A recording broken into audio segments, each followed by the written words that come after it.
Hello, you. Sorry, just waiting for my stream to load. Hello, YouTubers, diecast collectors. It is me, the J-Man 63. Today, we have a special review. It's a race car, so in honor of my friend Don, this is my first review that I've done since him passing. So, hope you all appreciate this amazing, wonderful race car that Carroll Shelby drove to victory. Very cool piece. So first what we're going to do is we're going to get all the shipping stuff off right here. So we're going to get all this junk off of here. And yeah, we're going to get all this off of here.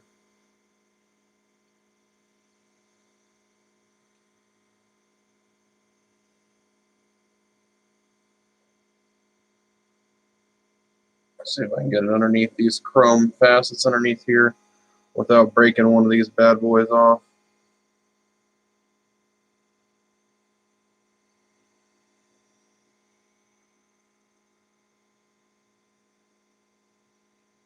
There we go, I got it off of there. See, got to be careful with some of these little strappings.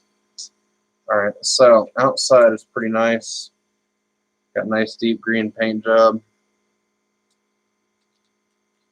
I'm going to get these straps out from underneath here. I'm going to use my multi-tool to cut them. We're not going to need these straps no more.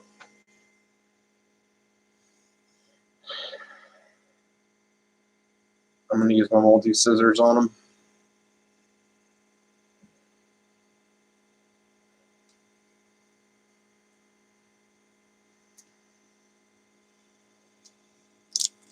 There we go, I got that one off. I'm going to use my multi-scissors again to get this one off of here.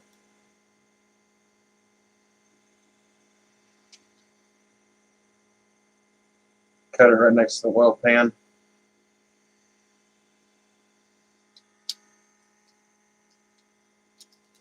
This is probably one of my last movies that my friend Don probably saw. One of the last ones he saw in the theater last year. So, or neither in the theater or on DVD. I don't know which one, but pretty significant as far as die-cast goes. Been wanting this one for a while, so. Alright, there we go. I got the extra stripping window jumbo up. You can see there's no exhaust on this side. As you can see on this side, you have an exhaust. Tips are a nice color. As is with all these Shelby models, they all have a they're nicely done. I've never had any complaints with a lot of the Shelby collectibles. The steering works. The front wheels. Here's the front end right here. Got your dual radiator fans. And you got a little crest right here.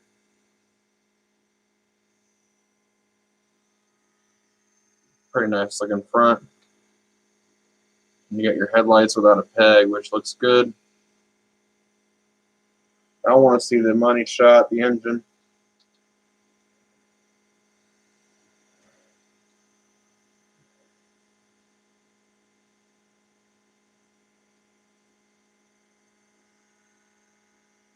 You can kind of lift it up by the chrome. I wouldn't recommend that. Check out that 12. It's got to be at least 12. I would say, judging by 1, 2. Yeah, it's probably B12 in there. Look at how detailed they got it deep. Look at how nicely that's done. I'll lower it carefully. I don't want to screw up the hinge. There you go, there's the motor. No mirrors on this one, interestingly enough. So, just going to have to do without the side views, I guess.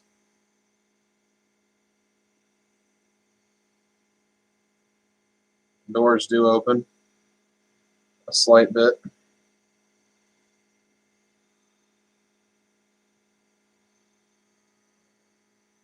See if I can get them open more. Yeah, that's about as much as I dare open them.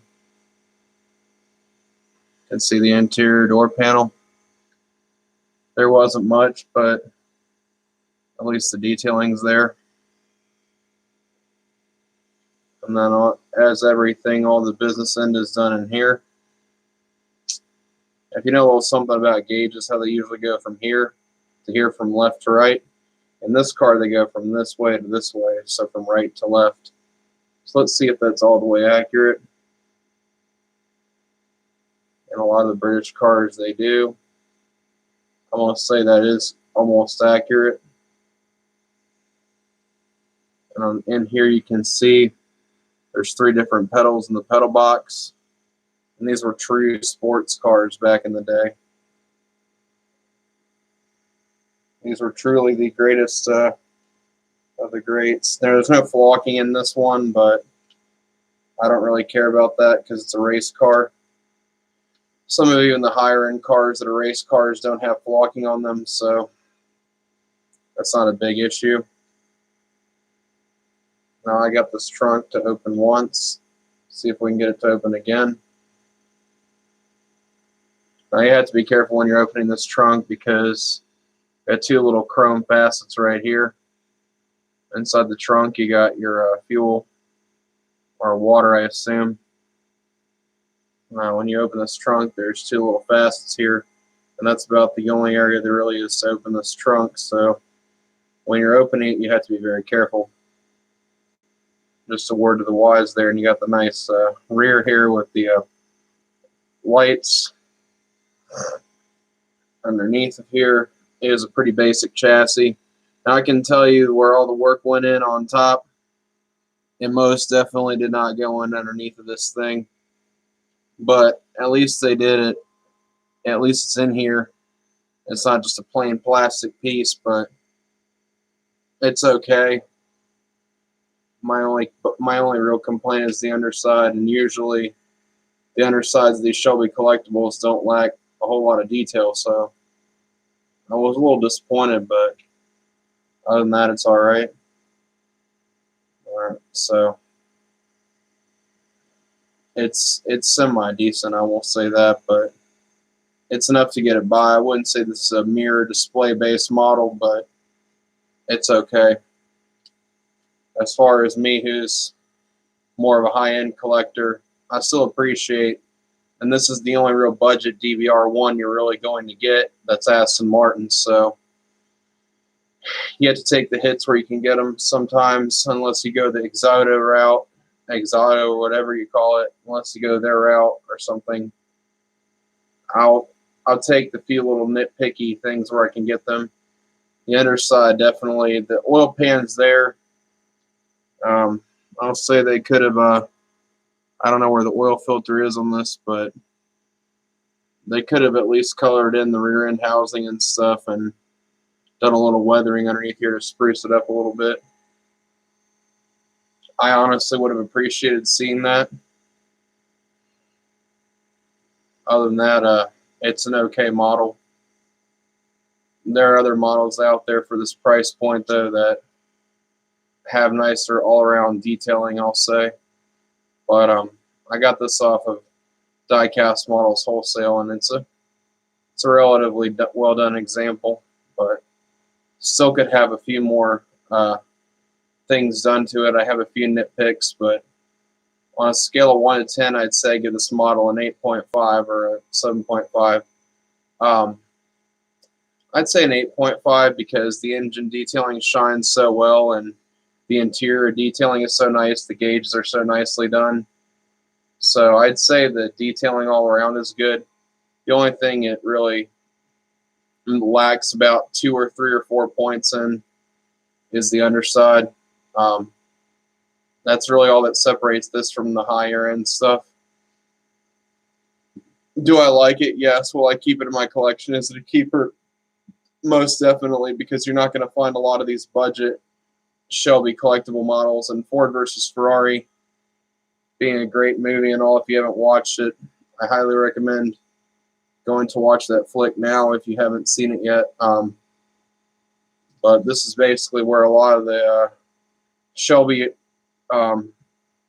dynasty started. You know, he started racing these, and this is the car right before he started taking those heart pills. So if y'all know the history, check it out. But this is right before he started taking his heart pills, and his health started going really downhill before the doctor said he couldn't race anymore. Very interesting car. All right, guys. Well, that's going to do it for me. I think we're about, we're 10 minutes in. Remember, for diecast reviews, it has to be the J-Man 63. Y'all have a good one. Bye-bye. And Don, if you're watching up there, peace, my brother. We miss you, and all of us collectors out there do, and I'm still thinking about you, man. Anyway, bye.